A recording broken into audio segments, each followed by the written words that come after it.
네, 이렇게 중요한 자리에 제가 그 정책에 관해서 제 의견을 말씀드릴 수 있게 돼서 좋은 기회라고 생각하고, 저는 오늘 이 난청인 지원 제도 중에서도 특히 보청기 지원 제도에 대해서 조금 개선점에 대해서 말씀드리도록 하겠습니다.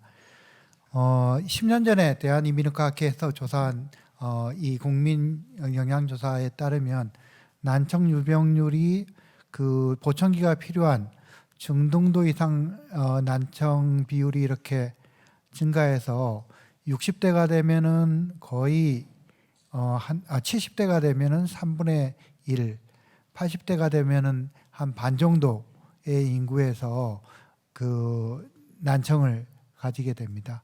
이 난청이 최근에 그 국민들이 많이 관심을 가지게 된 이유는 단순히 그 소리를 못 듣고 의사소통이 떨어지고 그래서 주의와 소통이 안 된다, 여기에서 더 나아가서 인지력 장애에 가장 그 교정할 수 있는 요인 중에 가장 큰 게 이 치매를 예방할 수 있는 가장 효과적인 방법이 난청을 치료하는 것이다 라는 연구 결과가 발표되면서 관심이 더 많아진 것 같습니다.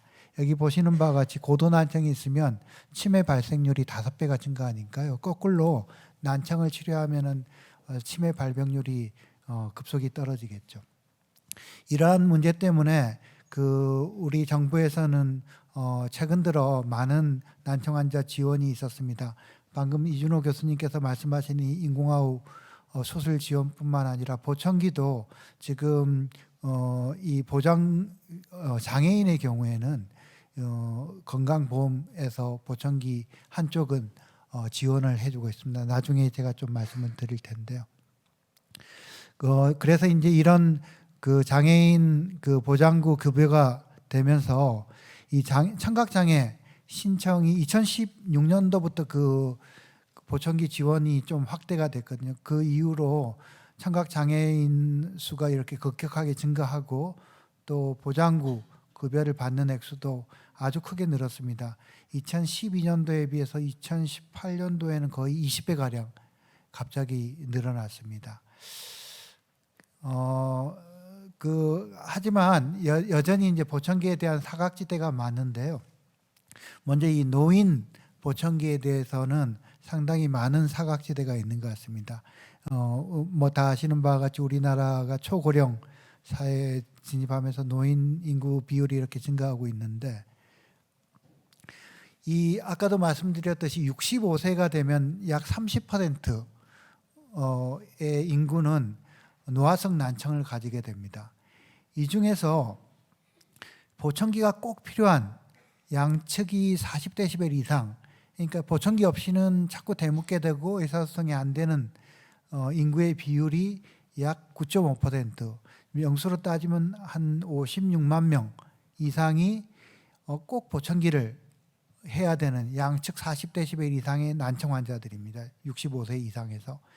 이 중에서 방금 말씀드린 그 장애인 등록이 돼가지고 지원을 받는 분들이 한 30%가 채 안 되고, 나머지 40만 명 이상은 난청은 보청기를 꼭 해야 될 40데시벨 이상이지만 아무런 지원을 받지 못하고 있습니다. 이게 이제 가장 큰 문제가 되죠. 그래서 이분들에게 이런 2단계죠. 그러니까 요 60데시벨 이상은 장애인 등록이 돼서 보청기 지원을 받고, 한쪽이라도 70데시벨 이상이면 인공호흡 지원을 받고 있는데, 한 40에서 60데시벨 요 사이는 아무런 국가에서 지원을 못 받기 때문에 보청기는 꼭 필요한데 전혀 지원을 못 받아서 보청기를 못 하고 있고, 그래서 이제 아까 말씀드린 한 40만 명, 41만 명에게 물어보면 보청기를 못 하는 이유는 가격 부담 때문에 못 한다, 이렇게 답을 하고 있습니다. 그래서 이과학회에서 최근에 그러면 보청기 이 40데시벨 아까 필요한 그 40만 명에게서 보청기 지원을 하려면은 어느 정도의 예산이 필요하느냐 이렇게 이제 조사를 해봤는데요. 아까 40데시벨이라고 했는데 40데시벨부터 다 하면은 너무 예산이 많이 들기 때문에 진짜 더 필요한 50데시벨에서 60데시벨 사이 인구한테 그 지원을 해주려면은 한 1년에 한 150억 정도의 예산이 있으면 이분들이 그 한쪽이라도 보청기 지원을 받을 수 있기 때문에 이분들이 보청기 지원을 받으면 아까 그런 치매 발생률이 줄어들고 이런 아주 큰 효과가 있을 것이라고 생각을 하고 이 정도 예산은 충분히 우리 사회에서 부담할 수 있지 않을까 그렇게 생각을 합니다. 그래서 정리하면 노인보청기는 장애인이 아닌 50에서 60데시벨의 난청 환자부터 좀 지원을 해주자. 그 예산은 이 정도 든다 하네. 이렇게 말씀을 드릴 수 있겠습니다. 두 번째는 영유아 보청기 지원 사업인데요. 지금 15세 미만의 아동의 경우에는 양쪽 보청기가 지원이 됩니다. 물론 청각 장애인이어야지 지원이 됩니다. 그래서 그런데 이제 양쪽이 지원이 되는데 좀 사족이 많습니다. 양쪽 차이가 15데시벨, 어음 영려도가 50% 이상, 어음 영려도 차이가 20% 이런 복잡한 조건들을 다 만족해야지 양쪽을 지원해 주거든요. 그런데 실제로 우리 그 난청 아이들은 거의 대부분 다 양쪽을 합니다. 이 조건은 양쪽 보청기를 가장 하기 적합한 조건인데 이 기준을 다 적용하다 보니까 양쪽 지원을 못 받는데요. 제 생각에는 15세 미만, 왜 또 15세인지 모르겠는데 18세 미만 아동들은 청각장애인이면 다 양쪽 보청기 지원을 해줘야지 될 것 같습니다. 그리고 더 큰 문제는 그 청각장애인이 아닌 영유아들인데요. 그러니까 우리가 청각장애인은 뭐 아이들도 60데시벨 이상의 양쪽 난청이 있어야지 되는데 어린 애들은 한 30데시벨 이상의 난청만 있어도 필수적으로 보청기를 해야지 되거든요. 그러면 30에서 60데시벨 되는 아이들은 보청기 지원을 받아야 될 텐데 이 조건이 아주 까다롭습니다. 가장 큰 문제는 이건데요.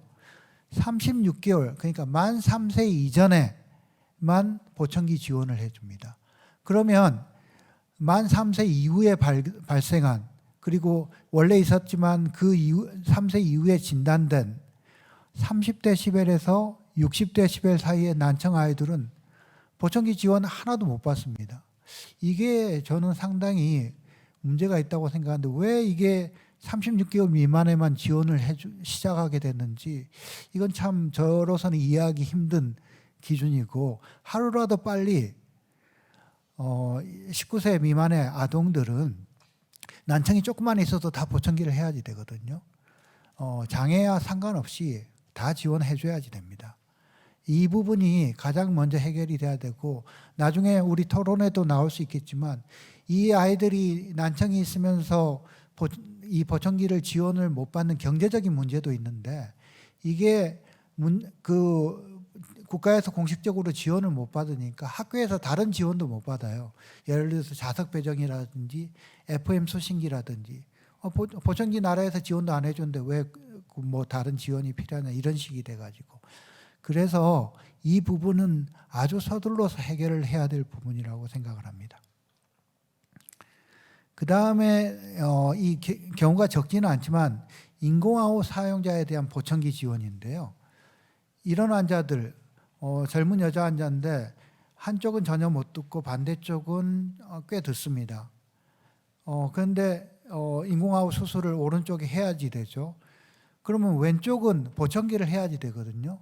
근데 장애인인데도 불구하고 이제 인공아웃 수술을 받았으니까 보청기 지원은 안 된다고 합니다.